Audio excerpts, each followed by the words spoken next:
Amém? Mas o texto que eu quero compartilhar contigo nessa noite, a palavra que o Senhor ministrou ao meu coração, que está no segundo livro de Crônicas, no capítulo 20, vai nos ensinar a viver, achar saída em momentos de luta, em momentos de dificuldade. Amém? O texto diz assim a palavra de Deus, segundo livro de Crônicas, no capítulo 20.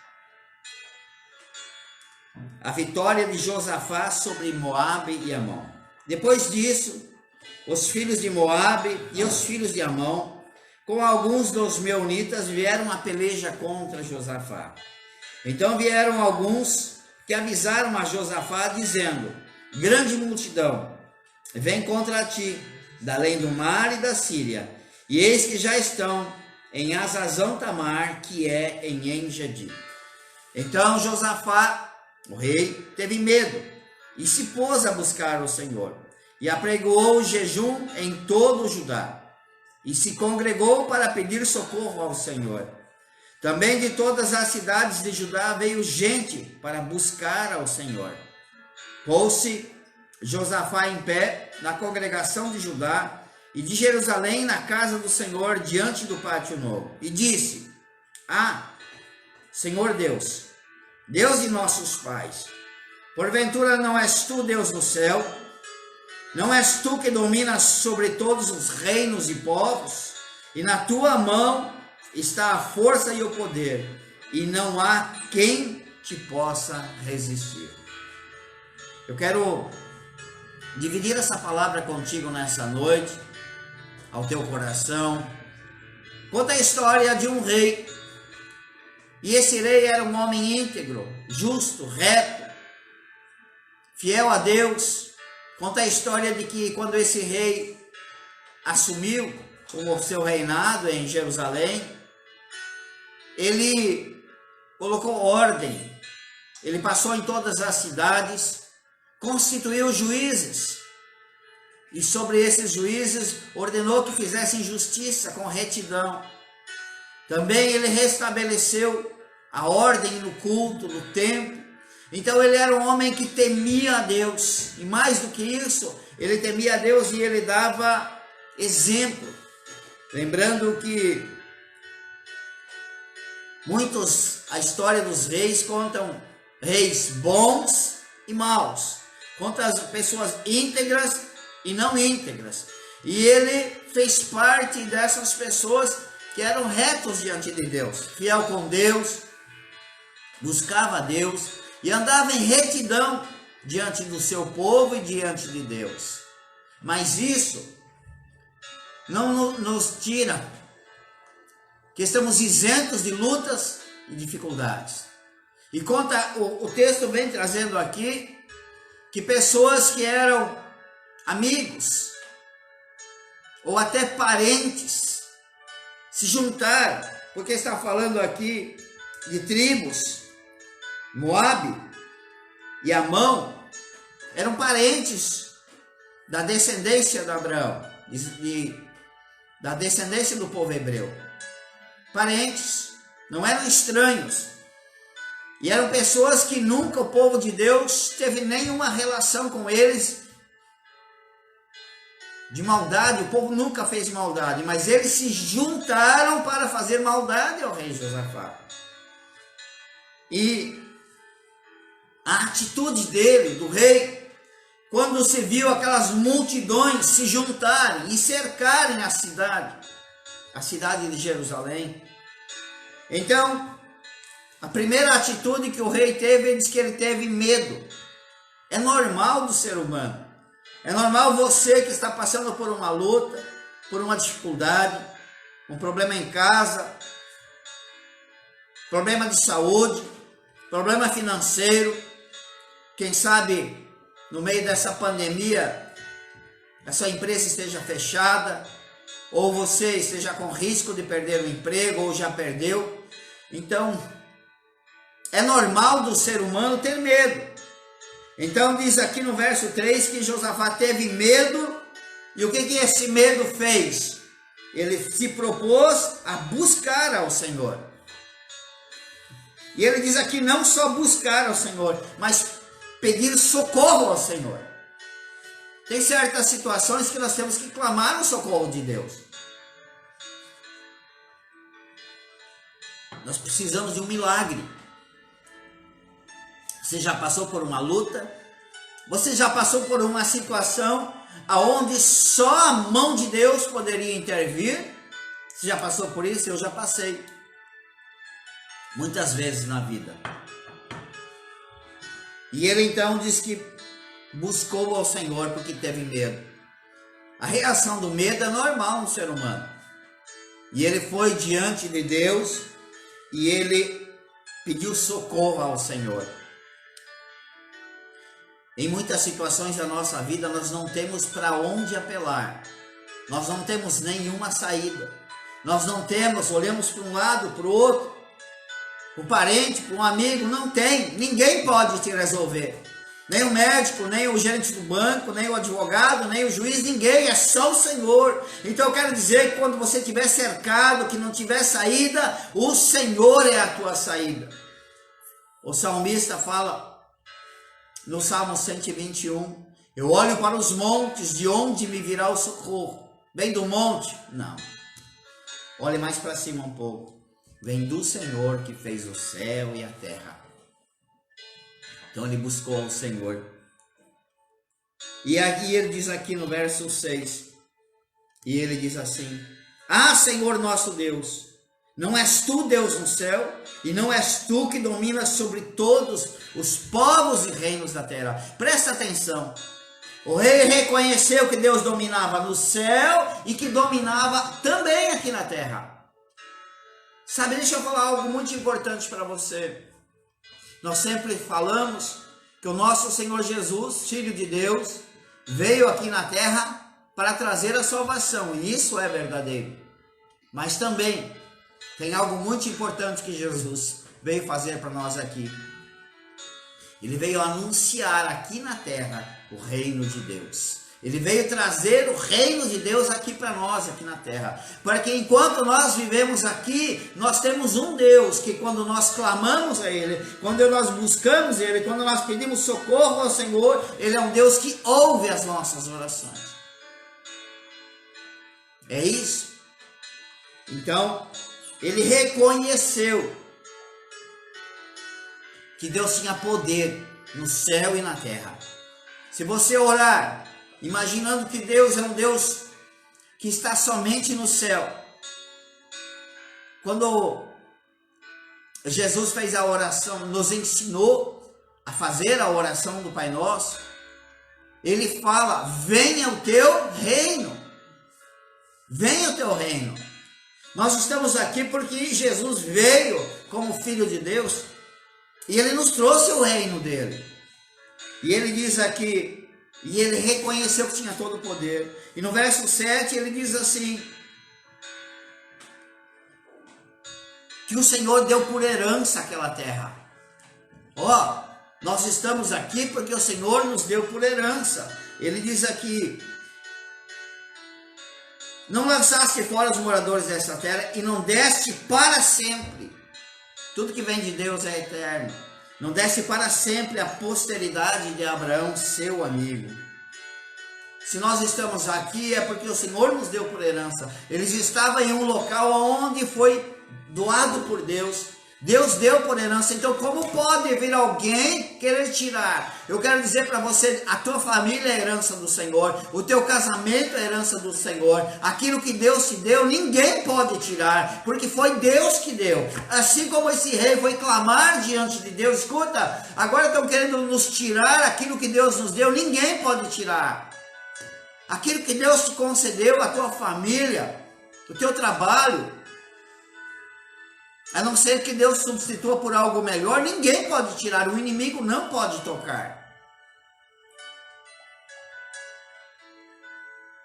E ele reconheceu.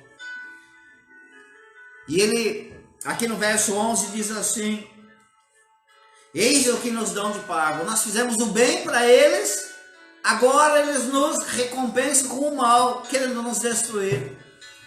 Quem já passou por isso? Você já passou por isso? Você fez o bem para alguém e recebeu o mal? Eu creio que sim. Todos nós passamos por isso. Faz parte do ser humano. É normal isso. É normal. Alguém que você ajudou quem sabe no trabalho, na empresa, aonde quer que seja. E depois essa pessoa quer te puxar o tapete, se junta para fazer um mal. Pois foi o que aconteceu aqui com esse rei. O rei é um homem bom, íntegro, mas se juntaram para fazer o mal para ele. E eis o que nos dão de pago. Pelo bem que fizemos a ele, recebemos o mal. E ele diz aqui: eis o que nos dão de pago, vindo a lançar fora da tua herança que nos deste. Aí ele diz assim: ah, Senhor Deus, verso 12, porventura não julgarás? Eu quero falar para você que tudo está patente e latente diante de Deus. Todas as palavras, os atos, gestos estão diante do trono de Deus. E nada nem ninguém na face da terra escapa do juízo e da justiça de Deus. Ah, mas pastor, Deus é bom? É. Mas mais do que bom, Deus é justo. Jesus esteve aqui na terra e por 3 anos e meio pregou o amor. E quando ele foi embora, ele dizia: eu irei para o Pai e vos enviarei o Consolador, Evangelho de João. E vos enviarei o Consolador. E o Consolador, que é o Espírito Santo, que está em mim e em você, ele vai te conscientizar do pecado, da justiça e do juízo. Pecado, justiça e juízo. Todo aquele que tem o Espírito Santo de Deus sabe que tem justiça e tem juízo por parte de Deus e do Espírito Santo de Deus. E no verso 12 ele diz assim: nós não temos força. Quantas vezes nós dizemos diante de Deus que nós não temos força, nós não temos saída, nós não temos para onde ir. Mas aí ele diz aqui: eu não tenho força para enfrentar essa grande multidão, porque em nós não há força para resistir contra essa multidão. Eu não tenho força, porém os nossos olhos estão postos em ti. Eu tenho uma palavra da parte de Deus para a sua vida nessa noite. Se você não tem saída, não tem força, não tem o que fazer, não tem aonde ir, olhe para o Senhor. É Ele. É Ele. Sabe, Deus permite que nós passemos por situações adversas, para Deus quer que nós mostramos a confiança nele. Nós estamos falando de um rei que era íntegro, reto, fiel a Deus, não fazia nada de errado, mas no entanto se juntou um monte de inimigos e cercaram. Naquele tempo as cidades eram muradas, e quando ele olhou pela manhã, por cima do muro, uma multidão de soldados cercava Jerusalém. Mas ele decidiu buscar ao Senhor. E ele diz aqui: eu não sei o que fazer, não tenho força, porém os nossos olhos estão postos em ti. Eu estou te chamando aqui nessa noite para você olhar para Deus. Eu não sei qual é seu problema. É enfermidade? Jesus é a cura. É problema financeiro? Deus é Deus de multiplicação. Por mais difícil que seja o seu problema, Deus sempre tem uma saída. Deus sempre tem uma saída. E Ele está olhando para ti, olhar para o Senhor. Deus nos chama nessa noite para olhar para Ele, porque só Ele tem a solução do problema. E quando você olhar para Deus, Deus sempre vai enviar um anjo. Deus sempre vai enviar uma palavra para você. Deus sempre vai enviar uma saída. Deus sempre vai enviar alguém que te oriente a como sair do problema. E o verso 14 diz assim: então veio o Espírito do Senhor no meio da congregação sobre Jaziel, o profeta. No momento da crise, no momento do desespero, Deus levanta um anjo. Deus levanta um profeta. Todos que me conhecem, que convivem comigo no dia a dia, que me procuram porque tem um problema, porque tem uma dificuldade, que tem uma situação muitas vezes sem saída, sabe que da parte do Senhor sempre vai ter uma palavra. Sempre vai ter uma palavra da parte de Deus para a sua vida, para você seguir em frente, para vencer. Porque a palavra não vem de mim, porque a palavra vem do Senhor. Então se levantou para o rei aqui um profeta chamado Jaziel. Levantou um profeta. E quando levanta profeta, eu quero dizer, quando levanta um homem de Deus, aquele que tem a palavra de Deus, eu quero dizer para você, descansa, porque a vitória está chegando. Aleluia! Creia nisso. Creia. E eu quero ser profeta de Deus para a sua vida aqui. Você que está me assistindo, faz um comentário, qual é seu problema? Qual é a área que você precisa de oração? Eu quero orar agora e profetizar sobre a sua vida o fim do problema, o fim da enfermidade, o fim do problema financeiro, o fim do problema, o mal vai embora. Eu quero ser profeta de Deus, assim como foi esse profeta na vida do rei. Eu quero ser profeta na sua vida e declarar a bênção de Deus chegando na sua casa, o poder sendo derramado sobre a sua vida, a cura, o milagre e a restauração em nome de Jesus.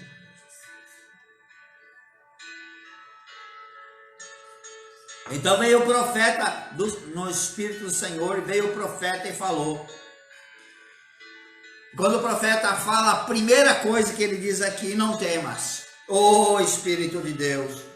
Quando entra um homem de Deus, o profeta diz assim, dai ouvidos todo Judá, e vós moradores de Jerusalém, e tu, rei Josafá. Assim diz o Senhor, não temais, ô Espírito Santo de Deus.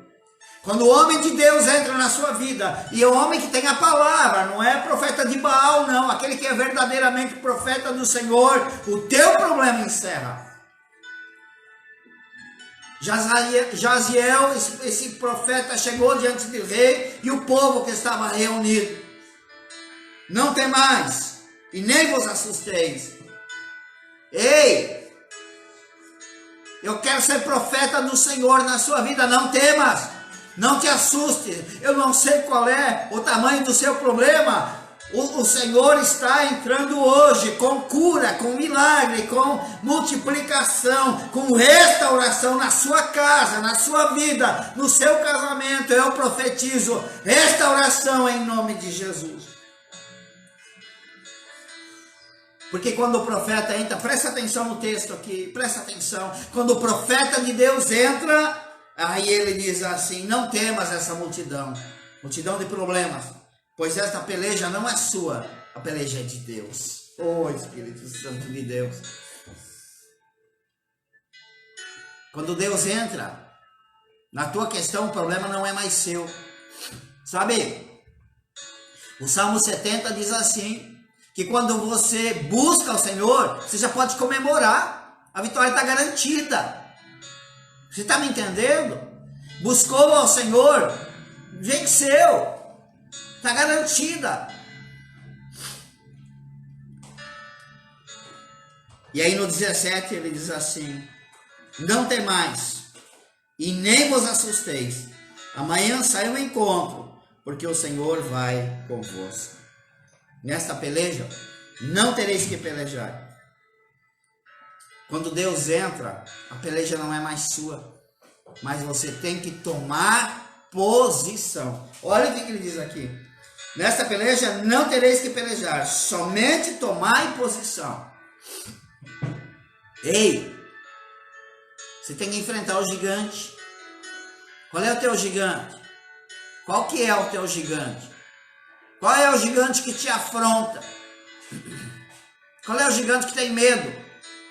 Sabe, a Bíblia conta a história de um homem chamado Davi. E ele se propôs a enfrentar um gigante que ninguém tinha coragem. Mas ele foi. E quando ele desceu no vale de Elá, encontra-se com o gigante Golias. E o gigante Golias achou que era uma brincadeira, porque Davi era um menino, 17 anos. O gigante tinha o dobro do tamanho dele. Quem sabe umas 5 vezes mais o peso. Mas Davi foi na direção do gigante. E com a mão de Deus, em uma pedra, acertou a testa do gigante e esse caiu. E ele cortou a cabeça do gigante. Ei! Corte a cabeça desse gigante. Deixa eu falar algo para você. Presta atenção no que eu vou te falar. O teu gigante é do tamanho que você alimenta ele. É você. Se você alimentar teu gigante, ele vai ficar grande. Se você não alimentar, ele vai ficar pequenininho. É nós que alimentamos os nossos gigantes. Você está entendendo? E ele foi, enfrentou. Não temais e nem vos assusteis. Olha as palavras do profeta. Quando o homem de Deus entra na tua batalha, acabou. A vitória é certa em nome de Jesus. E no verso 20, então, o rei diz assim. O rei reúne o povo, o exército. Reúne todos. E diz assim: ouvi-me, Judá e Jerusalém. Crede no Senhor vosso Deus e estareis seguro. Crede nos seus profetas e prosperareis. Você está me entendendo? A segurança vem de Deus. A prosperidade na batalha, na luta, no trabalho, vem da boca do homem de Deus. É Deus que profetiza sobre a sua vida para trazer à existência o teu milagre. Você está entendendo?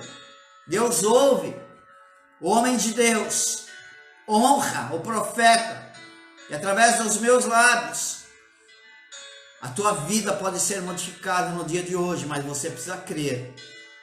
A tua fé é que muda a tua vida e a tua história. Você está me entendendo? E o rei disse então: crede no Senhor teu Deus e estareis seguro. Crede nos seus profetas e prosperareis. Sabe? Se põe na situação do rei. O rei estava dentro de Jerusalém. A cidade estava cercada por muitos inimigos, muitas nações que se juntaram e se acamparam perto de Jerusalém. Mas ele diz assim, ó: nós vamos abrir os portões, vamos lá enfrentar ele. Tomai posição, porque sabemos que o Senhor nosso Deus vai lutar. Crede no Senhor teu Deus e estareis seguro. Credes nos seus profetas e prosperareis. E no verso 21, olha que coisa mais linda. Só Deus para fazer isso. Escuta. O exército vai sair para enfrentar o inimigo que estava acampado lá. No verso 21, segundo a Crônicas 20, verso 21, diz assim: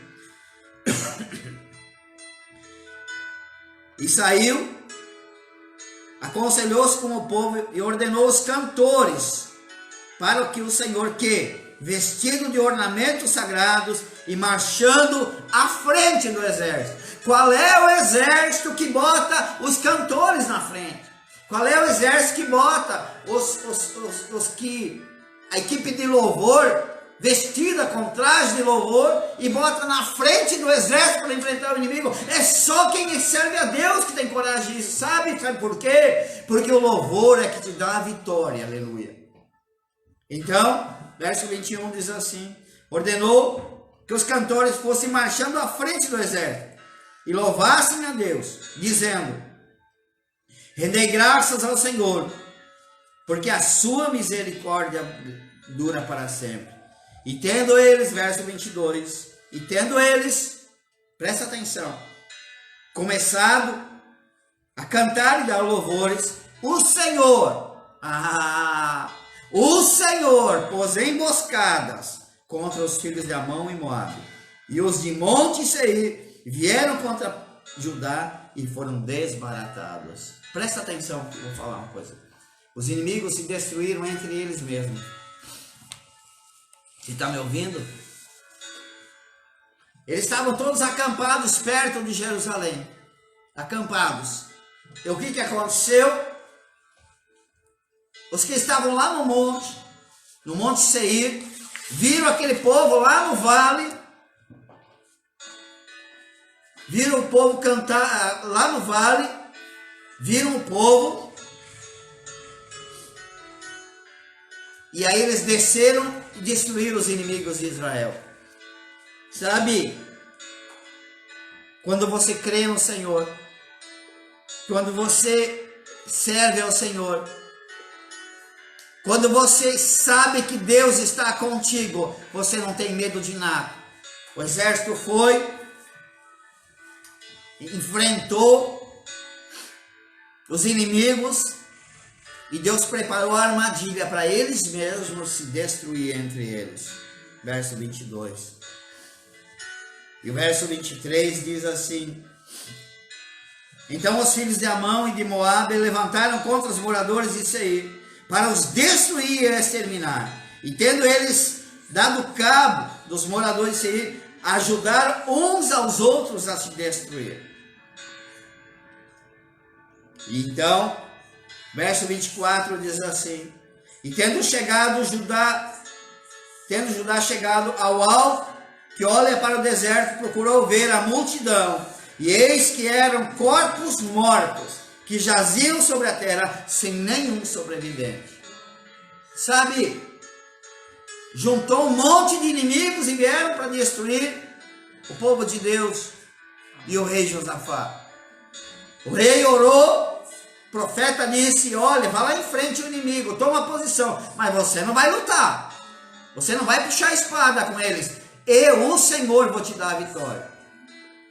E eles se destruíram entre eles, a ponto, está dizendo aqui, que corpos que jaziam em terra sem nenhum sobrevivente. Eu tenho uma palavra da parte de Deus para a sua vida, que ninguém que se levantar contra você pode tocar em você, porque você é um ungido do Deus Altíssimo. Ninguém toca no ungido de Deus, ninguém toca no Filho de Deus, ninguém toca naquele que Deus escolheu, ninguém derruba aquele que Deus levantou. Você está me entendendo? E aí, diz assim, verso 25: e vieram Josafá e o seu povo para saquear os despojos. Ei, além de tudo tem bênção para você. Deus vai transformar, Deus vai transformar essa maldição em bênção. Deus vai transformar o mal em bênção para a sua vida. Creia nisso. Deus hoje quer fazer como fez com Josafá, mudar a tua situação, mudar de vergonha para dupla honra. Está me entendendo? E aí diz aqui no verso 25, que ainda vieram o povo para saquear os despojos, e acharam riquezas em abundância, e objetos preciosos, porque era assim, os soldados iam para a guerra, levavam todos os seus pertences juntos, ele levava tudo. E ele diz assim, e saquearam e levaram 3 dias recolhendo objetos, roupas, joias, armas, tudo. 3 dias. E saquearam por 3 dias os despojos, porque era muito. E ao 4º dia, se ajuntaram no Vale da Bênção, onde louvaram ao Senhor, e isso chamaram aquele lugar de Vale da Bênção até o dia de hoje. Presta atenção no que eu quero falar para você. Deus transformou uma situação contrária em bênção. Deus transformou uma situação de destruição em situação de vitória. Você está me entendendo? Você está me entendendo? Você está compreendendo o tamanho da bênção? Era algo que era destruição, pois estavam cercados por todos os lados de problemas, de inimigos. Mas Deus aproveitou aquela situação para transformar em uma grande bênção. É assim que Deus quer fazer